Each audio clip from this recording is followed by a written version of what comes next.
Fala pessoal, estamos de volta, EducaPE Prepara Enem, dessa vez aula de Sociologia, contamos com você aí nesses próximos minutos, certo? Então vamos começar falando sobre movimentos sociais, também um tema muito importante para a Sociologia, com questões recorrentes no Enem. Vamos dar uma olhada agora nesse conteúdo, lembrando que quando a gente fala sobre movimentos sociais, a gente também está falando sobre o período de redemocratização no Brasil, tá certo? Então falar sobre redemocratização é falar também sobre o surgimento e sobre a importância dos movimentos sociais nesse processo de retomada da democracia no Brasil.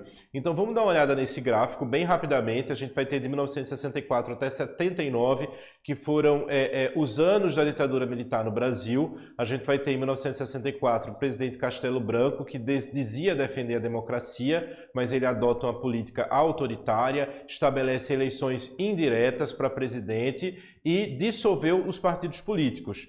Em 67, o governo militar faz mudanças na Constituição para confirmar e institucionalizar o regime militar e suas formas de atuação. Em 67 e 67, a gente vai ter Costa e Silva, que é marcado por manifestações e protestos. A UNE, por exemplo, organizou a passeata dos 100 mil e é também o ano onde foi instaurado o AI-5, certo? Foi instituído nesse ano no governo de Costa e Silva. Em 1969, a gente vai ter Emílio Garrastazu Médici, que o seu governo foi conhecido como Anos de Chumbo, por ser um governo muito repressor. A censura política cresce tanto em jornais quanto teatros e aulas, né? E é criado o DOI-CODE, que é muito falado, né? Muito conhecido por esse período duro aí da ditadura militar, ou difícil da ditadura militar.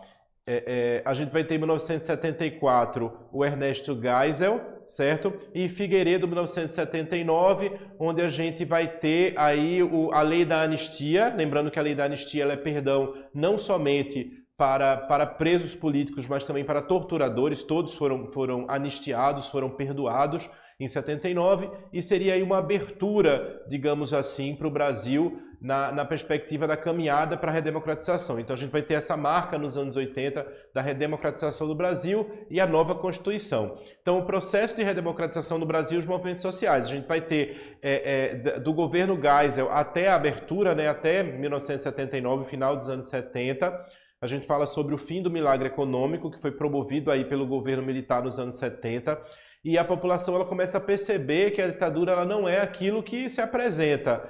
Então a população começa a ficar mais insatisfeita, é mais difícil para a ditadura militar esconder a grande violência, a tortura, os desaparecimentos, os presos políticos, pessoas que eram perseguidas pelo regime, e a população começa a perceber que não é isso que se espera de um governo democrático. Então, parte dos militares percebia que os dias estavam contados, então, para evitar represálias da grande população, começa a se pensar uma abertura lenta, gradual e segura, de forma que os direitos civis eles passassem a ser devolvidos para a população. Lembrar que democracia e retirada de direitos civis não combina muito, não é? Mas aí, enfim. O que é que foi a ditadura militar? Quando a gente fala sobre ditadura militar, o que é ditadura militar? Então, outras táticas ditatoriais envolvem a prisão de opositores políticos, censura aos meios de comunicação, controle dos sindicatos, proibição de manifestações públicas de oposição e supressão dos direitos civis.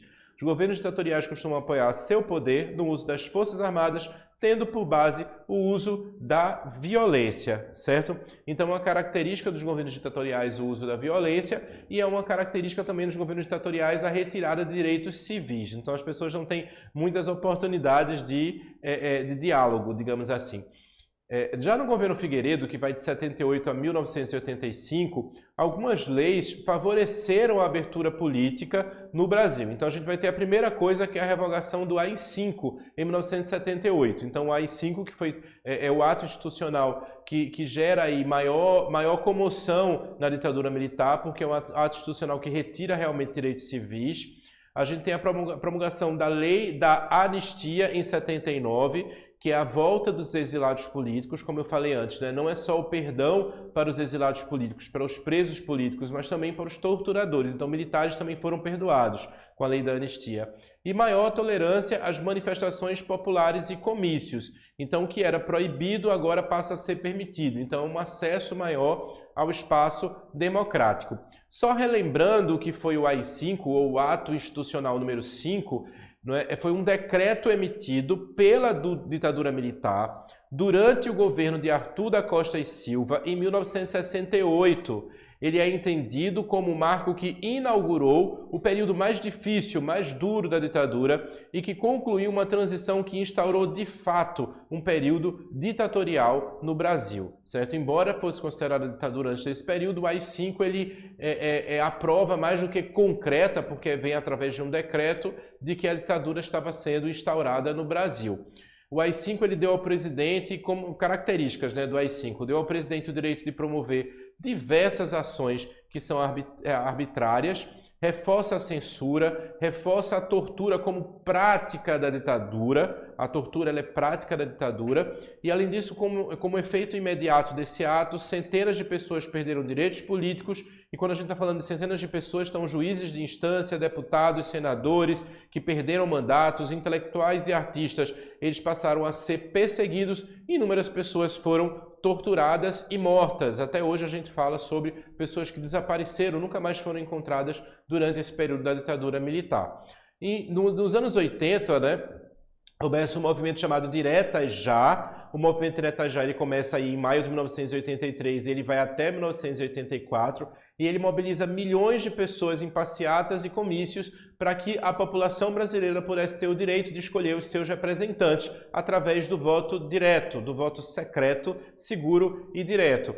Então esse processo de redemocratização é a retomada da democracia no Brasil e foi a tradução da insatisfação da população brasileira com a ditadura militar e com a ineficiência econômica do governo militar. Então a gente não está falando somente de tortura e desaparecimentos. Claro que isso é muito grave e isso reforça a ideia de que a ditadura jamais será permitida no Brasil. Mas não é só a violência que é utilizada durante esse período, mas sim também os casos de ineficiência econômica do governo militar, os casos de corrupção que não foram abafados nem diminuídos, muito pelo contrário, quanto mais autonomia esse poder ditatorial tem, mais ele consegue utilizar isso como subterfúgios para a corrupção. E corrupção a gente não está falando só sobre dinheiro, e sim invasão de divisas.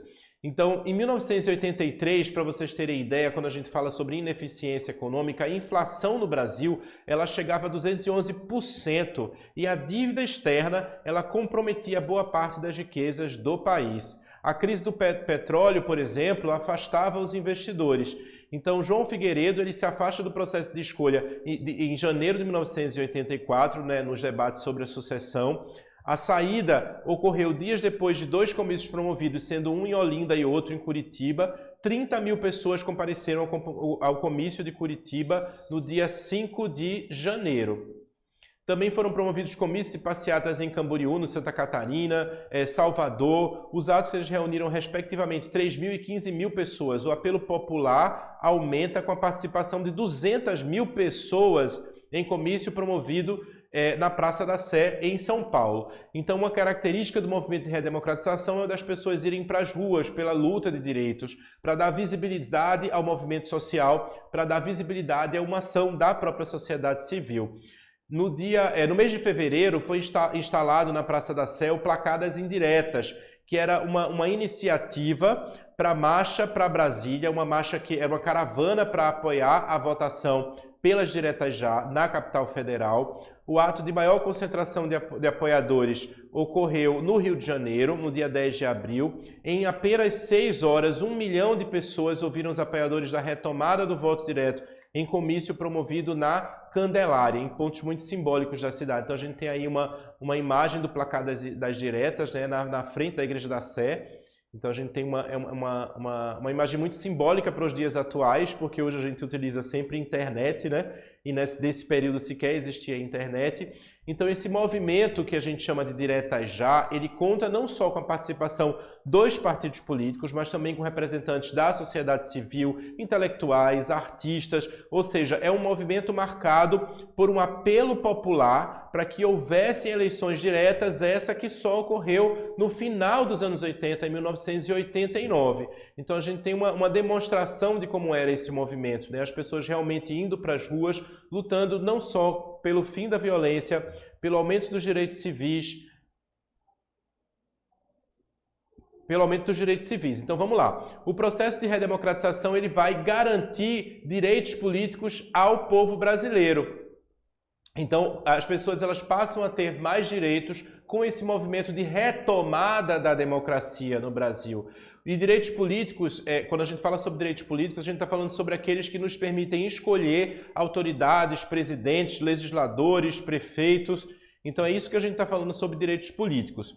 Quanto aos direitos políticos, a gente também tem que lembrar que uma vez que eles, uma vez o crescimento progressivo desses direitos, aumenta também o acesso das pessoas à cidadania, aos direitos sociais, certo? Então, graças aos movimentos sociais, houve aí o acesso à cidadania à população, por meio da luta e protestos feitos por diversos grupos de pessoas em determinados movimentos da nossa história, nós temos hoje, obviamente, acesso a diversos direitos sociais.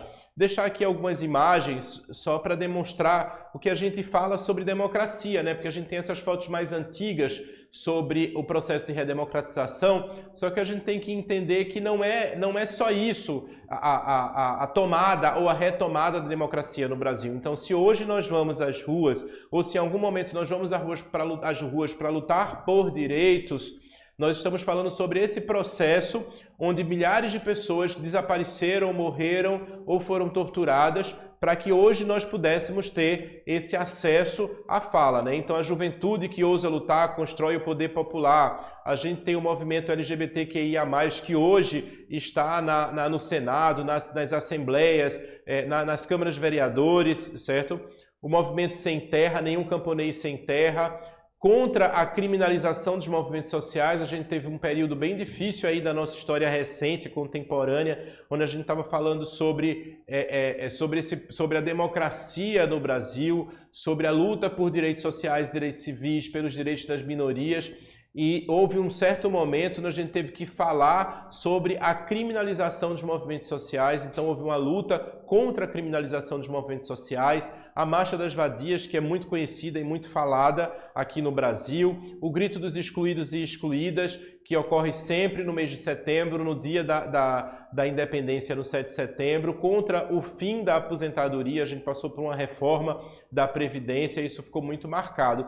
Então os movimentos sociais eles respondem pela mobilização da sociedade civil. É uma resposta da sociedade civil, é a representação da sociedade civil, da grande população, quanto à luta por direitos sociais. E não é só luta por direitos sociais, mas é uma forma também de denunciar as diferenças religiosas, étnicas, de raça, de gênero, de idade e apontar caminhos para diminuir as desigualdades. Então, quando a gente fala de minorias, quando essas minorias elas são somadas, elas passam a ser a grande maioria do país, certo? Então, depois de muitos protestos por parte de alguns movimentos sociais, as políticas públicas passam a ser repensadas e foram admitidas leis e ações por parte do Estado que são necessárias para o desenvolvimento da sociedade.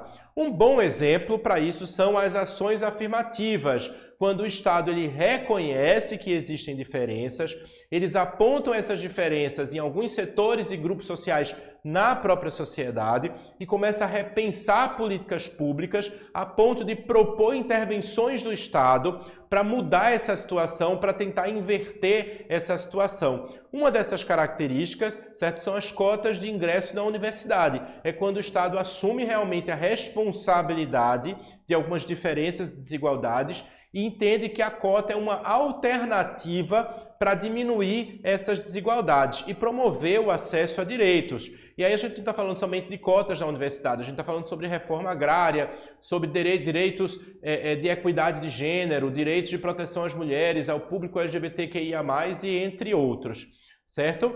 Então a gente vai ver agora, passando aqui eu estou passando aqui as apresentações porque eu queria direto para as questões por conta do nosso tempo. Só lembrando que conferências, fóruns, encontros, jornadas também é uma forma de participação popular, certo? Em pensar as políticas públicas. Não se faz políticas públicas no país sem consultar a sociedade civil, sem consultar as pessoas. Isso é uma característica do próprio processo democrático. E falando sobre democracia, a gente vai ter aí democracia representativa, é aquela onde o povo escolhe os seus representantes e esses exercerão o governo, e a democracia participativa. Olha só, democracia representativa, que é o que a gente vive hoje, né? A gente escolhe os representantes que nos representam, e a participativa, que embora possam existir representantes do povo, o povo ele participa de forma mais efetiva, certo? Uma das características da democracia participativa são as conferências, fóruns, conselhos que garantem a participação popular na construção e na execução das políticas públicas, ou seja, não se faz políticas públicas sem consultar a sociedade civil. Então vamos direto agora para questões. Olha só, eu já tinha falado em outros momentos sobre questões de sociologia, elas normalmente têm muito texto.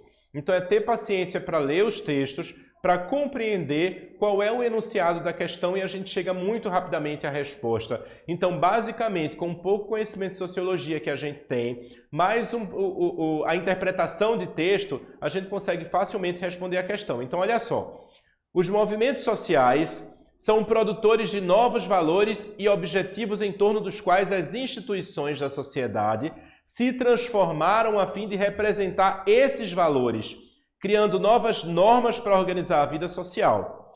Os movimentos sociais exercem o contrapoder, ou seja, o poder que emana do povo, construindo-se em primeiro lugar mediante um processo de comunicação autônoma, livre do controle dos que detêm o poder institucional. Como os meios de comunicação de massa são amplamente controlados por governos e empresas de mídia, na sociedade em rede, a autonomia de comunicação é basicamente construída nas redes da internet e nas plataformas de comunicação sem fio. As redes sociais digitais oferecem a possibilidade de deliberar sobre e coordenar as ações de forma amplamente desimpedida. Entretanto, esse é apenas um componente do processo comunicativo pelo qual os movimentos sociais se relacionam com a sociedade em geral. Eles também precisam construir um espaço público, criando comunidades livres no espaço urbano, uma vez que o espaço público institucional, o espaço constitucionalmente designado para a deliberação, está ocupado pelos interesses das elites dominantes e suas redes. Os movimentos sociais precisam abrir um novo espaço público que não se limite à internet, mas se torne visível nos lugares da vida social. Então a gente está tendo essa citação falando um pouco sobre as redes sociais, da importância das redes sociais ou da utilização das redes sociais pelos movimentos para acesso e comunicação livre com a sociedade civil. Então, considerando, vamos ao enunciado, a compreensão de Castells acerca dos movimentos sociais na era da internet, assinale a afirmação verdadeira. Então vamos lá, letra A. O poder público nos estados modernos concede os espaços físicos das cidades para que os movimentos possam se manifestar livremente. Na verdade, é uma característica da democracia, que a gente tem acesso aos espaços públicos para que a gente possa se comunicar e lutar por direitos sociais. Só que a gente está falando sobre movimentos sociais na era da internet, é isso que diz o enunciado. Então vamos para a letra B. As novas redes de comunicação virtual são suficientes para comporem e orquestrarem os movimentos das sociedades contemporâneas. São importantes? Sim, mas não são suficientes. Isso não tira os espaços públicos de discussão e os espaços abertos de discussão da sociedade civil. Então, o poder e a autonomia que a gente tem de ir para as ruas e lutar por direitos sociais e mobilizar a sociedade como um todo, não somente quem tem acesso à internet, vai nos dizer que a comunicação virtual ela é sim importante, mas ela unicamente não é suficiente para compor e orquestrar a ação dos movimentos sociais. Vamos para a letra C. Os movimentos sociais em toda a história das sociedades reproduziram os valores tradicionais e buscaram a manutenção dos interesses de poder. Nem reproduzem os valores tradicionais, então a função dos movimentos sociais é também promover uma mudança, uma alteração nesses valores, e não busca a manutenção dos interesses de poder. E, ao contrário, o poder emana do povo. Então, é transformar, trazer esse poder para as mãos do povo. A resposta vai estar na letra D. Os movimentos sociais, em uma época de redes de comunicação livres e democráticas, tendem a ser, sim, mais autônomos diante dos poderes dominantes. Rapidinho, vamos ver a última questão. A história social ensina que não existe política social sem um movimento social capaz de impô-la e que não é o mercado, como se tenta convencer hoje em dia, mas sim um movimento social que civilizou a economia de mercado, contribuindo ao mesmo tempo para a sua eficiência. Em diferentes momentos históricos, seja no Brasil ou em outros países do mundo, existiram diversos e distintos movimentos sociais no campo e na cidade. Considerando a dinâmica dos movimentos sociais e a citação de texto do autor Pierre Bourdieu, extraída do seu livro Contrafogos 2, por um movimento social europeu, considera-se que, letra A história da humanidade tem evidenciado que os movimentos sociais têm desenvolvido pouca participação. Vou parar por aí, porque não tem desenvolvido pouca participação, mas sim muita participação na vida política e cultural dos países, tá certo? Então, a participação dos movimentos sociais ela tem sido sobremaneira nas formas de organização social, certo? Mas não é pouca participação na vida política, é muita participação. Letra B. Os movimentos sociais homogêneos por essência, eles não são homogêneos, eles são heterogêneos. A gente vai ter representação de diversos segmentos da sociedade civil. Então, os movimentos sociais eles tendem a ser heterogêneos e não homogêneos. Letra C. Os movimentos sociais se caracterizam como grupos sociopolíticos relevantes para inovações, ok? E também relevantes para transformações sociais. Letra C vai ser a nossa resposta. A gente vai ter aí na letra D, os movimentos sociais são institucionalizados e têm buscado se aproximar do Estado para transformações profundas na sociedade? Não necessariamente, certo? Os movimentos sociais eles tendem a se aproximar do Estado, com E maiúsculo, pensando na perspectiva das políticas públicas, de contribuir, de colaborar para a elaboração de políticas públicas através da representação da participação popular. Mas os movimentos sociais eles não se tornam Estado, nem vice-versa, certo? Os movimentos sociais eles tendem a ser uma oposição ao Estado. E letra E, os movimentos do campo são mais significativos do que os movimentos sociais da cidade. Todos os movimentos sociais eles são significativos, sejam eles movimentos do campo, sejam movimentos da cidade. E a gente encerra a aula de hoje, a gente se encontra na próxima quarta-feira com mais EducaPE Prepara Enem. Muito obrigado pela companhia.